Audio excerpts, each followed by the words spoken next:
I think it appears के इतने अरसे से सोशल मीडिया के ऊपर भी डिबेट चल रही थी और नेचुरली क्योंकि हर तबका इससे अफेक्ट हो रहा है और आगे कोई सिल्वर लाइनिंग भी नहीं है, तो इट अपेयर्स कि जो गवर्नमेंट है वो अब थोड़ा हीट फील कर रही है और शायद इसी वजह से प्राइम मिनिस्टर को पब्लिकली आना पड़ा और he was trying to defend कि जो भी गवर्नमेंट की पॉलिसी है इस वक्त। नहीं कामरान, अभी तक एक तो उन्होंने किसी किस्म के इकदाम का ऐलान नहीं किया, उन्होंने अपनी नेक ख्वाहिशात का इजहार किया है कौम के सामने थ्रू टेलीवाइज्ड उनका जो एड्रेस था कैबिनेट को,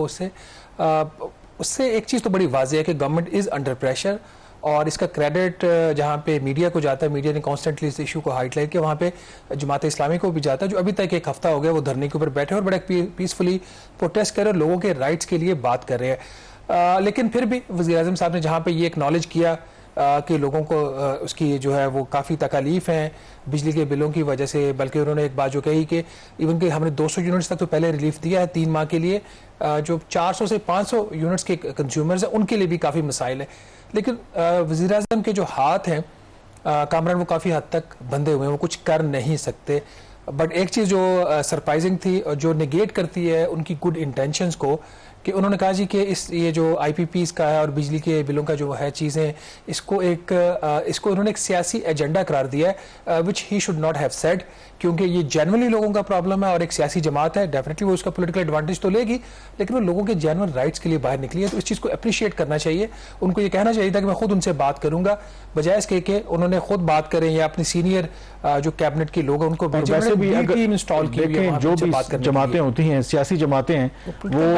वो सियासत तो करेंगी और एक ऐसे इशू के ऊपर जहां पर government is on the weak footing, तो ये ऑफ कोर्स अब ये तो नहीं कह सकते कि प्राइम मिनिस्टर के जी वो ना सियासत करें इस अहम इशू के ऊपर। देखिए यही तो मैं कह रहा हूँ ना कि एक साइड पे आप कह रहे हैं कि लोगों को तकलीफ है, हमें इस चीज़ का एहसास है, दूसरी साइड पे जो सियासी जमात इस काम को लेके बाहर निकली उसको कह रहे हैं कि वो पॉलिटिकल एजेंडे के ऊपर काम कर रही है। हो सकता है उनका थोड़ा सा इशारा उस तरफ भी हो जो IPPs के हवाले से भी कैंपेन चल रही है, लेकिन जहाँ पे उन्होंने इस चीज़ को कहा सियासी एक एजेंडा करार दिया, वहाँ पे थोड़े से आज इस पे ड्रॉप किए कि उनकी हुकूमत किन लाइंस के ऊपर सोच रही है। इस हवाले से वज़ीर-ए-आज़म ने क्या कहा, ये पहले जरा वो सुन लेते हैं। एक तो हुकूमत के अपने IPPs हैं गवर्नमेंट ऑफ पाकिस्तान के, उनका कोई इशू नहीं है, उसके ऊपर हम अल्हम्दुलिल्लाह बड़ी तेजी से काम कर रहे हैं और वो हम उसका जो भी उसका मैकेनिज्म है फार्मूला वो तय हो जाएगा। एक ऐसे IPPs जो प्राइवेट सेक्टर में लगे हुए हैं पाकिस्तान के अंदर में है जो और पाकिस्तानी ने लगाए,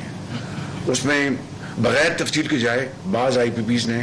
अपने मुनाफे बहुत उनको मिल चुके हैं, उनके लोन्स काफ़ी रीपे हो चुके हैं, उनकी जो फाइनेंशियल चार्जेस काफ़ी रीपे हो चुके हैं और वो उनकी जो कैटेगरी है वो उस कैटेगरी से बिल्कुल मुख्तलिफ है जो उन्होंने शायद, मैं मिसाल दे रहा हूँ, चंद 1-2 साल पहले लगाए या और उनकी उन्होंने लोन भी पे करने हैं, उनके जो ROEs का भी इशू है, उनकी कैपेसिटी पेमेंट का भी इशू है। जी नाज़रीन, आपने सुना कि वो 2 पॉइंट एजेंडे की बात कर रहे हैं कि जो गवर्नमेंट के पावर प्लांट्स हैं उनके हवाले से कोई हल हो सकता है और इसके ऊपर सोच भी रहे हैं, और कुछ वो पावर प्लांट्स जो 1994 की पॉलिसी के तहत या 2002 की पॉलिसी के तहत लगे हुए हैं जिनकी डेट की पेमेंट्स हो चुकी, इक्विटी पेमेंट्स उनकी अभी भी हो रही हैं, उसके हवाले से उन्होंने इंदिया दिया। बट सवाल यहाँ पे ये कामरान पैदा होता है कि अगर ये सारी चीज़ें हो सकती थी जो हुकूमत अब कर रही है, तो ये अब ही क्यों कर रही है?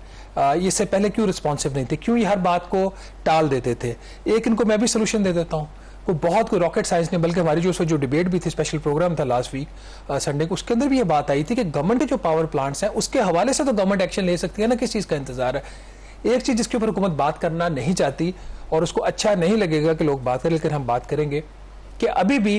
तकरीबन 16 रुपये फी यूनिट रेजिडेंशियल कंज्यूमर से सब्सिडी लेकर जो कंज्यूमर्स हैं 300 यूनिट्स तक की उनको दी जा रही है। भाई हम लोग जिनकी कंजम्पशन 300 यूनिट से ज़्यादा है वो क्यों सब्सिडी पे करें? ये हमारा काम नहीं है कि सब्सिडी देना। अगर हुकूमत के पास पैसा है तो सब्सिडी दे, नहीं है तो मत दे। यहाँ पे ना आपको लेजिस्लेशन चाहिए, ना आपको यहाँ पे किसी के साथ मुज़ाकरात की जरूरत है। एक फैसला करे हुकूमत कि ये जो सब्सिडी का बोझ है 500-600 अरब रुपए का हमने कंज्यूमर्स के ऊपर डाला हुआ है, ये हम वापस ले रहे हैं, इसको हम बजट से फाइनेंस करेंगे, काटे अपने PSDP। मेरे कंधे से 16 रुपए फी यूनिट का बोझ क्यों उन्होंने डाल, मेरे कंधे से उठाए, अपने कंधे पे ले। अच्छा, अब दूसरा जो डिबेट हो रही थी कि कम से कम चलें जो चाइनीज या जो प्राइवेट पावर प्लांट्स हैं उन पर तो आप ऑब्वियसली यूनिलैटरली कोई फैसला नहीं कर सकते, लेकिन जो गवर्नमेंट के अपने प्लांट्स हैं उसके हवाले से तो कैपेसिटी पेमेंट का फैसला कर सकते। बट अगेन वो भी कोई इतना ईजी इजी डिसीजन नहीं है। मसलन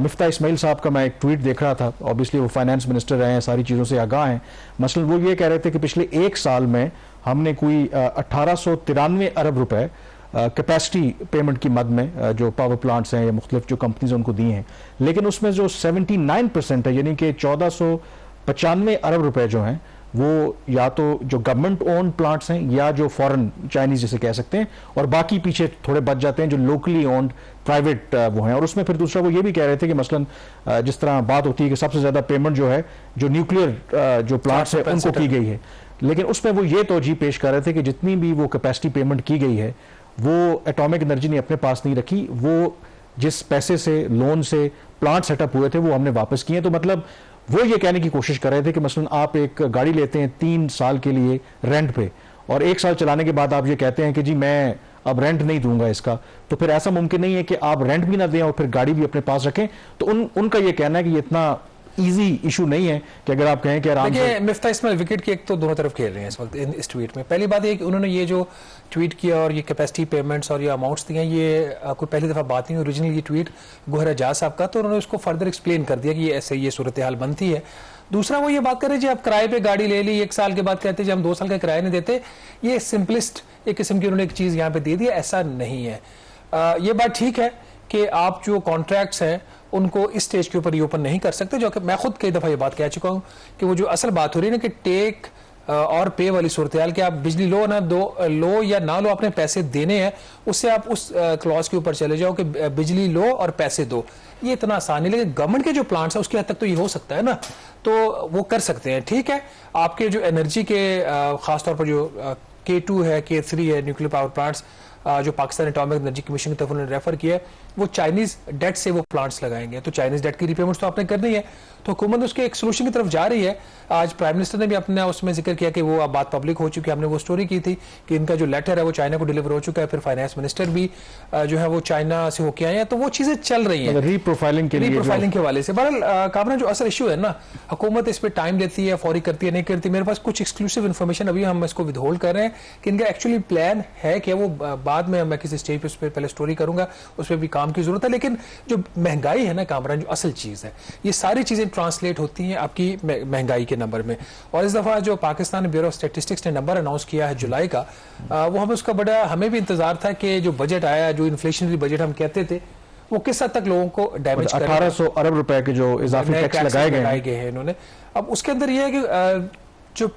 PBS है जो प्राइस मॉनिटरिंग करता है, वो तमाम जो पाकिस्तान के अंदर जो चीजें बिक रही है तो उनकी मॉनिटरिंग नहीं करता, उनकी एक बास्केट है। फिर भी जो इस महीने का जो महंगाई का एक नंबर आया है, वो जो पाकिस्तान में ऑलरेडी बहुत ही हाई लेवल पे महंगाई एक चल रही थी उसकी शरह, उसका भी 8 माह का हाईएस्ट लेवल है। वो नवंबर 2023 में इससे पहले वो नंबर था 2.7% का, जो मंथ ऑन मंथ इन्फ्लेशन थी वो अब 2.1% आया। और इसमें जो ज्यादा लोग हिट हुए हैं कामरान, वो हमारी जो अर्बन पॉपुलेशन है वो हिट हुई। इसमें खासतौर पर नाज़रीन जो फूड के से रिलेटेड इन्फ्लेशन है हमारे शहरों में वो 4.5%, ये तकरीबन 16 माह का हाईएस्ट लेवल बनता है। मैंने सिर्फ 3-4 चीजें जो पाकिस्तान ब्यूरो ऑफ स्टैटिस्टिक्स ने खुद रिपोर्ट दी उसमें से निकाली हैं जिनके ऊपर बजट का डायरेक्ट इम्पैक्ट आया था। जो आपका गंदम का आटा है उसकी कीमत में जुलाई में जो इजाफा हुआ है जून 2024 के मुकाबले में 170 रुपए का जो आटे का वो थैला है 20 किलो का, वो महंगा हुआ है। और ये क्यों महंगा हुआ है? गंदम के ऊपर तो कोई डायरेक्ट टैक्स नहीं लगा, ये जो सप्लाईज है जो रिटेलर्स की, ट्रेडर्स की, उसके ऊपर 2.5% का जो टैक्स लगा था उसकी इसका यहाँ पे इम्पैक्ट आ रहा है। इसके साथ ही जो फार्म चिकन है, मुर्गी का जो गोश्त है, उसकी कीमत में 40 रुपए फी किलो इजाफा हुआ, तकरीबन 12%। क्यों? क्योंकि हुकूमत ने जो पोल्ट्री फीड है उसके ऊपर 10% GST लगाया बजट में। फिर जो पाउडर्ड मिल्क है उसकी कीमत में 140 रुपए का इजाफा हुआ है, जो 390 ग्राम का पैक है। क्यों? क्योंकि वहां पे भी एक नया टैक्स लगा GST का, 16.5% इजाफा बनता है। हमारी चूंकि मुल्क के अंदर बहुत सारे सीजनल फैक्टर्स की वजह से खाने पीने की अशिया की जब किल्लत होती है तो हम अफगानिस्तान से वेजिटेबल्स और फ्रूट्स मंगवाते हैं। अब उसके ऊपर भी बजट में 18% GST लगा, तो वो जो अब फूड आइटम्स है उनकी कीमतों में भी बेतहाशा इजाफा हुआ। सिर्फ एक टमाटर की आप एग्जांपल ले लें, उसमें सीजनल फैक्टर भी होता है, उसमें 53% सिर्फ एक महीने में इजाफा हुआ है।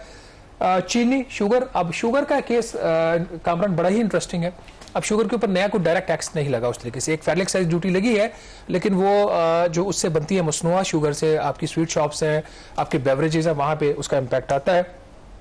हुकूमत ने कामरान 1.5 लाख टन चीनी जो है उसकी बरामद की इजाजत थी जून में, और उसकी शर्त ये थी कि मार्केट के अंदर उसकी जो कीमत है वो 140 रुपए फी किलो से ज्यादा नहीं बढ़ेगी। ये जो पीबीएस का नंबर आया उसके मुताबिक 148-149 रुपए फी किलो चीनी मार्केट में बिक रही है, और जो एवरेज रेट है वो 146 रुपए का है। तो सवाल यहाँ पे ये है वजीर खजाना मोहम्मद औरंगजेब साहब के लिए और वजीर आजम शहबाज शरीफ साहब के लिए, जिन्होंने ये अथोराइज किया था और फिर ईसीसी ने उसकी अप्रूवल दी, कि आपने ये फैसला किया था कि अगर कीमत 140 रुपए से क्रॉस करेगी मार्केट में, तो ये जो आपकी एक्सपोर्ट की परमिशन है इसको हम कैंसिल कर देंगे। तो ओपनली वो वायलेट हो रहा है। और मुझे ये जो ब्यूरो ऑफ स्टैटिस्टिक्स के जो नंबर्स हैं, ये मुझे लगता है कंजर्वेटिव्स भी होते हैं। मसलन बाकी नंबर्स का, मसलन ये जो चिकन का उन्होंने रेट लगाया है 382 रुपए पर केजी, अब 2 रोज पहले मैंने ये मार्केट में रेट चेक किया था, तो ये 530 रुपए पर केजी तो मुझे इस्लामाबाद में। आप गोश्त की बात करें? नहीं, गोश्त की बात नहीं कर रहा, मैं जिंदा मुर्गी की बात कर रहा हूं। जिंदा मुर्गी 530 रुपए इस्लामाबाद में मुझे 2 रोज पहले, तो यहाँ पे 382, तो इससे भी आप अंदाजा लगाएं कि है तो हुकूमती इदारा ना, तो ये जो फिगर भी है ये लगता है कि कंजर्वेटिव लगाते हैं, तो ये भी देखने वाली बात है। बावजूद महंगाई जो 8 माह की हाईएस्ट लेवल पे गई है, तो ये इसके अंदर एक बहरहाल एक, लेकिन जो ओवरऑल जो नंबर ज़ाहिर है कि जो एक और जो इशू इस हफ्ते ज़रा फैसला हुआ, वो जो interest rate state bank of Pakistan ने कम किया है, जो कि स्टिल आई बिलीव के जो अगर आप ओवरऑल नंबर देखें तो कहा जाता है कि इसको मजीद कम होना चाहिए। जो फाइनेंस मिनिस्टर ने भी इंडिकेट किया कि आइंदा आने वाले महीनों में ये कम होगा। तो कैसे मार्केट एंटिसिपेट कर रही थी या इससे ज्यादा कर रही थी? देखिए, मार्केट एक तो इससे ज्यादा एंटिसिपेट कर रही थी, और इवन कि अगर आप नंबर्स को भी देखें, आईएमएफ के फार्मूलाज ले लें, स्टेट बैंक ऑफ पाकिस्तान के अपने फार्मूलाज ले लें, तो उसके मुताबिक भी इससे ज्यादा रेट रिडक्शन होनी चाहिए थी। जो कोर इन्फ्लेशन होती है, मतलब नॉर्मली आजकल तो आईएमएफ ले रहा है ना हेडलाइन इन्फ्लेशन रेट को, जो आ रहा है 11.1% आया आपका जुलाई के अंदर ओवर लास्ट ईयर। 11.1% इसलिए है कि पिछले जुलाई में तकरीबन 29% इन्फ्लेशन थी, तो बेस ऑलरेडी हाई थी, उसके ऊपर 11% कीमत और इजाफा हुआ है। तो उससे लें तो ये अभी भी कोई 8% शरह सूद ज्यादा है। ठीक है, आप 8 में कम करें, आप 6% कम कर दें, जो 19.5% का रेट है ये 13% होना चाहिए as per the IMF own formula. लेकिन चूंकि अब हेडलाइन इन्फ्लेशन रेट आपके हाई बेस की वजह से नीचे आ रहा है, तो शरह सूद आपने ऊपर रखनी है। फिर अगर कोर का नंबर ले लें, जो कि नाज़रीन अगेन एक बड़ा आपका रेलेवेंट इंडिकेटर होता है, होना ही कोर इंडिकेटर चाहिए। कोर आपका इन्फ्लेशन जो रेट है, जिसमें आप एनर्जी की और फूड प्राइसेस जो है उसको माइनस कर देते हैं, वो भी 15.5% के करीब एवरेज आ रही है कोर इन्फ्लेशन की, और शरह सूद है 19.5%। इसका मतलब कम से कम 2% यहाँ पे इंटरेस्ट रेट और कम होना चाहिए था, नहीं हुआ। बहरहाल जिस तरीके से मुल्क के अंदर से सूरत हाल चल रही है और जो हुकूमत एक कमजोरी दिखा रही है, बहुत सारी जगहों पे लग नहीं रहा कि पाकिस्तान में महंगाई किसी तरीके से कंट्रोल होने जा रही है। ये जो चूंकि बहुत सारी चीजें टेक्निकली भी होती हैं, जब हम इन्फ्लेशन का नंबर रिपोर्ट करते हैं तो जो एक बेस इफेक्ट होता है कि जब माजी में किसी चीज की कीमत पहले ही 200 रुपया बढ़ गई है, तो उसके ऊपर जब वो 50 रुपए कीमत और बढ़ेगी तो इंपैक्ट शायद 25% आएगा। एक्चुअल लोगों को उसको जो हीट है वो ज्यादा फील हो रही है।